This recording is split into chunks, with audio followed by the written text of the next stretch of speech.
বড় খবর দেবো আপনাদেরকে। আইআইএম জোকায় ধর্ষণের অভিযোগে ধোঁয়াশা, মেডিকেল টেস্ট করাতে অস্বীকার তরুণী। সাংঘাতিক আপডেট আপনাদেরকে দিচ্ছে এই মুহূর্তে বড় খবর, জি 24 ঘন্টা এক্সক্লুসিভ। নির্যাতিতা তিনি মেডিকেল টেস্ট করাতে অস্বীকার করছেন, এমনই অভিযোগ। তবে অভিযোগপত্রে ধর্ষণের উল্লেখ রয়েছে সূত্র মারফত জানা যাচ্ছে। তাহলে মেডিকেল টেস্টে কেন আপত্তি তরুণীর, এই বিষয়টি কিন্তু উঠে আসছে। পরনের পোশাকও দিতে অস্বীকার করেন তরুণী। অর্থাৎ দুটো পয়েন্ট এই মুহূর্তে খুবই গুরুত্বপূর্ণ, ভাইটাল, আপনাদের সামনে রাখছি একেবারে জি 24 ঘন্টা সুপার এক্সক্লুসিভ বড় খবর।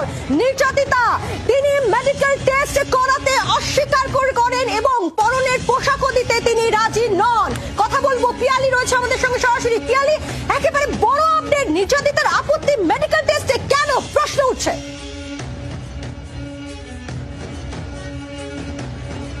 একেবারে দেখো, গোটা অভিযোগটার ভিত্তিতেই পুলিশ মামলা রুজু করেছিল। ধর্ষণ সহ একাধিক ধারাতে মামলা রুজু হয়, অভিযুক্ত গ্রেপ্তার হয়েছে। তরুণী নিজে থানাতে যান, অভিযোগ দায়ের করেছিলেন।